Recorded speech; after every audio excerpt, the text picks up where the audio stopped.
الرحمن الرحیم ہیں جی، ہم شروع کرتے ہیں۔ آج کی یہ ہماری اللہ کی مہربانی سے 49ویں نشست ہے، اور آج 25 مارچ 2012 کو ہمارا جو ٹاپک ہے وہ یہ ہے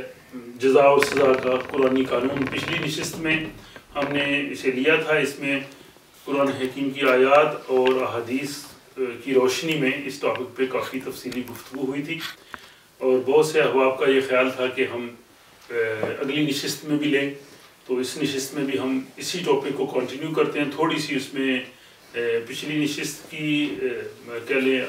ریویژن ہو جائے گی، اور پلس اس میں کچھ نئی سلائڈز آپ کے سامنے میں پیش کروں گا۔ اور یہ اللہ تعالیٰ کا ہم پہ بہت احسان ہے کہ اس نے ہمیں توفیق دی ہے کہ ہم ہر مہینے درس قرآن کی اس طرح کی نشست میں بیٹھ کے قرآن حکیم کو سمجھ کے اپنی زندگی کو اس کی روشنی میں بسر کرنے کی کوشش کر رہے ہیں۔ اور یہ ہمارا جو سلسلہ ہے یہ صرف یہاں تک محدود نہیں ہے، کیونکہ آج کے دور میں آپ کو پتہ ہے فیس بک، ای میل، انٹرنیٹ، یوٹیوب اور دوسرے ذرائع سے یہ آواز صرف یہاں تک محدود نہیں رہتی، بلکہ بہت سے لوگوں تک یہ پہنچ گئی ہے، اور مجھے اس کا فیڈ بیک بھی بہت اچھا پازیٹیو ملتا ہے۔ اور ابھی ہم یوٹیوب پہ دیکھ رہے تھے، ہماری جو کلپس ہیں وہ تقریباً 5300 بلکہ 400 سے زائد لوگوں نے دیکھے، مور دین 5000 پیپل اکراس دا ورلڈ، مطلب ہر طرف آسٹریلیا، کینیڈا اور پاکستان میں نقشے میں نے دیکھا ہے کہاں کہاں سے لوگ دیکھ رہے ہیں، تو یہ میں سمجھتا ہوں کہ یہ بھی ایک بہت بڑی اچیومنٹ ہے۔ بہرحال آج کی جو نشست تھی وہ یہی تھی کہ جزا اور سزا کا قرآنی قانون کیا ہے، اور اس سلسلے میں مختلف سوالات جو ہمارے ذہن میں آتے تھے۔ تو پھر یہ وہی آیتیں کہ جو پچھلی نشست میں ہم نے لی تھیں، تو انہیں ایک دفعہ پھر سرسری آپ کے سامنے میں رکھتا جاتا ہوں کہ ایک تو یہ پہلی آیت تھی سورہ انعام کی 160 کہ اس میں اللہ رب العزت نے یہ فرمایا کہ اگر آپ اچھا کام کرو گے تو وہ 10 ٹائمز زیادہ آپ کو اس کا فائدہ ملے گا، لیکن اگر غلط کرو گے تو وہ اتنا ہی ہوگا۔ تو یہ مختلف ایک جگہ پہ دگنا بھی آیا ہے، 2 ٹائمز بھی آیا ہے، اور بعض احادیث میں اس سے زیادہ بھی آیا ہے۔ تو یہ اللہ تعالیٰ کا فضل ہے کہ آپ کوئی اچھا کام کرتے ہیں تو وہ ملٹیپلائی ہو رہا ہے with 10, 2 اور even more، اور جو غلط کام ہے وہ اتنا ہی ہے۔ اس کے بعد وہ دوسری سورہ البقرہ کی آیت وہ 62 تھی، جس میں یہود، نصارہ کا، صائبین کا اور ایمان والوں کا ذکر تھا۔ تو اس میں یہ ہم نے اس پہ بات کی تھی کہ وہ لوگ جو حضور صلی اللہ علیہ وسلم کے زمانہ رسالت سے پہلے یہود تھے، نصارہ تھے، یا جو بھی اپنے مذاہب پہ تھے، ان لوگوں نے اگر اچھے کام کیے ہیں تو اللہ تعالیٰ کی طرف سے ان کے لیے اجر ہے۔ لیکن حضور صلی اللہ علیہ وسلم کی بعثت کے بعد اور ختم نبوت ہو جانے کے بعد اب ان لوگوں کو بھی اس پہ ایمان لانا ضروری ہے، اور یہ قرآن حکیم بے شمار جگہ پہ اس چیز پہ انہیں کہتا ہے کہ تم اس طرح سے ایمان لاؤ جیسے کہ حضور صلی اللہ علیہ وسلم نے فرمایا ہے۔ اور اس آیت میں بھی یہ دیکھیں کہ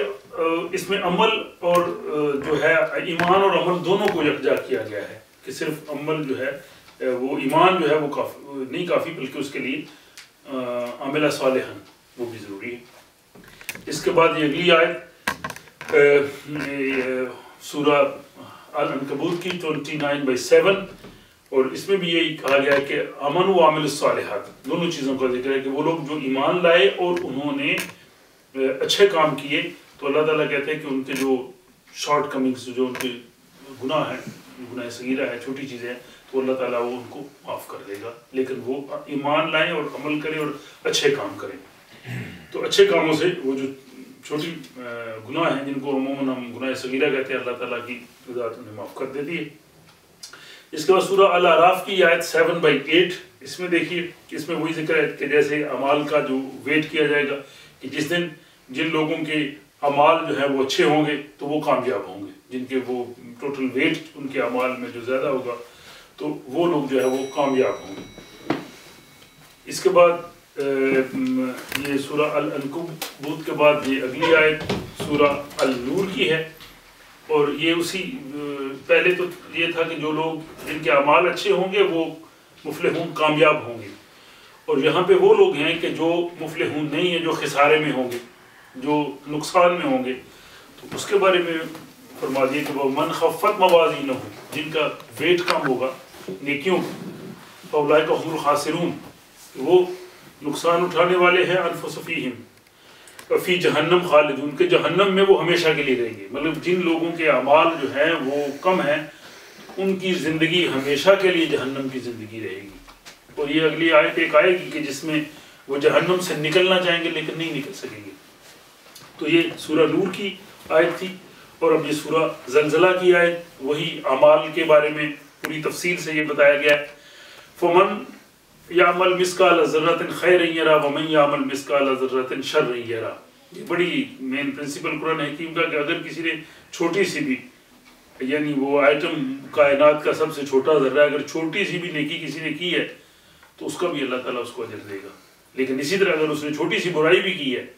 تو اس کو اس کے بھی کانسیکوینسز بھگتنے پڑیں گے, وہ اس سے بچ نہیں سکے گا. اور یہی سورہ القاریہ کی یہ آیت جو 6 سے 11 تک ہیں اس میں بھی وہی جو پچھلی آیات میں پرنسپل بتایا جا رہا تھا اسی کو اللہ تعالیٰ نے کنٹینیو کیا ہے. فَأَمَّا مَنْ ثَقُلَتْ مَوَازِينُهُ فَهُوَ فِي عِيشَةٍ رَاضِيَةٍ کہ جن کے نامہ اعمال میں زیادہ ہوں گے اعمال اچھے اعمال نیکیاں زیادہ ہوں گی, ان کی لگژری ڈیلائٹ فل لائف ہوگی, مزے کی زندگی ہوگی, پرسکون زندگی ہوگی. اور جن کے وَأَمَّا مَنْ خَفَّتْ مَوَازِينُهُ کو جن کے اعمال کم ہوں گے فَأُمُّهُ هَاوِيَةٌ ان کی منزل ان کی ڈیسٹینیشن یا ان کا جو الٹیمیٹ ریزلٹ ہے وہ ہاویہ ہے. اور ہاویہ کی پھر آگے تشریح کر دی اگلی آیت میں وَمَا أَدْرَاكَ مَا هِيَ نَارٌ حَامِيَةٌ کہ وہ پوچھتے ہیں کہ یہ ہے کیا, تو اس کے بارے کہ وہ جہنم کی جو زندگی ہے جس میں ان کے وہ کہتے ہیں جہنم کی آگ ان کے دلوں کو بھی لپیٹ لے گی اور ان کی پوری جو عقارت جائے گی ان کی یعنی ڈیسٹینیشن جو ہے وہ اس کا ذکر کر دیا کہ جن لوگوں کے اعمال کم ہوں گے وہ اس طرف جائیں گے. یہ قرآنک پرنسپلز کو ذہن میں رکھیے کیونکہ بہت سی ایسی باتیں انشاءاللہ آ رہی ہیں جن کو ہم ڈسکس کریں گے, وہاں پہ آپ تھوڑا سا کنفیوژن کا شکار نہ ہوں. کیونکہ سب سے بڑی بات جو قرآن حکیم اپنے بارے میں کہتا ہے جو دعویٰ ہے قرآن کا کہ یہ من جانب اللہ ہے, عام آدمی بھی کوئی نان مسلم بھی سوال کر سکتا ہے کہ اس کا کیا پروف ہے کہ یہ واقعی وہی خدا ہے, یہ واقعہ ہی اللہ تعالیٰ کی طرف سے حضور صلی اللہ علیہ وسلم کی طرف آئی ہے. اس کا عقلی اور اس کا جو ہے وہ ایک عقائد سے ہٹ کے عقیدت سے ہٹ کے آپ کیا پروف دیں گے کہ واقعی یہ وہی ہے. تو قرآن اس کا خود جواب دیتا ہے کہ یہ اس لیے وہی ہے کہ اس کی پوری کتاب میں آپ کو تضاد نظر نہیں آئے گا, کنٹراڈکشن نہیں ہوگا.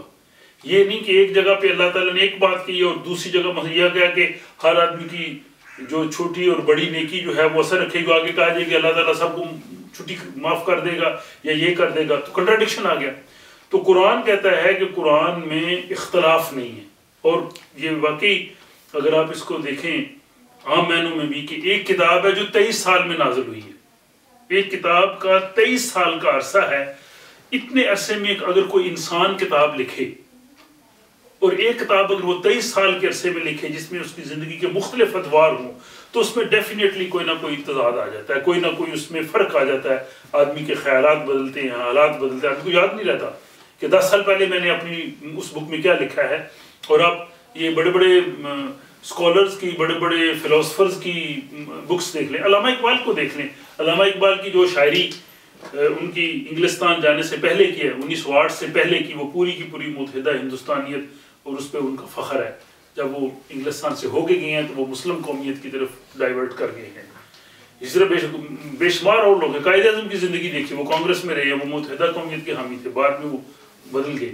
تو اسی طرح بے شمار فلاسفرز جو ہیں, جو رائٹرز ہیں, ان کی کتابوں میں بھی آپ کو چیز نظر آئے گی. تو قرآن کا یہ دعویٰ واقعی اس کی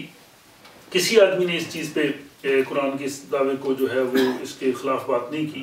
کہ اس میں تضاد نہیں ہے. جو پرنسپل, جو میسج, جو قانون خدا نے قرآن کی کتاب میں کسی ایک جگہ پہ بیان کیا ہے اس سے بالکل مخالف آپ کو کسی دوسری جگہ پہ حکم نہیں نظر آئے گا. اور اگر فار ایگزامپل اگر کسی جگہ پہ کوئی آیت ایسی آپ کے سامنے نظر آ جائے جس میں بظاہر نظر آئے کہ یہ تضاد ہے تو وہ اس میں سمجھنے میں پرابلم ہو سکتی ہے. قرآن کے کانٹیکسٹ میں رکھ کے اگر آپ جب اس آیت کو پڑھیں گے تو آپ کو سمجھ آ جائے گی. کیونکہ جیسے ایک لفظ کے مختلف معنی ہوتے ہیں, عربی میں بھی ہیں, اردو میں بھی ہیں, پنجابی میں بھی ہیں, سویڈش میں بھی, تو ہم دیکھتے ہیں کہ اس میں وہ ہر جگہ وہ ایک جیسا معنی ہم نہیں لیتے. ہم مختلف معنی لیتے ہیں، اور بعض اوقات ہم تشبیہ اور استعارہ میں بات کرتے ہیں، جیسے کہتے ہیں جی کہ وہ میرا دایاں بازو ہے، یا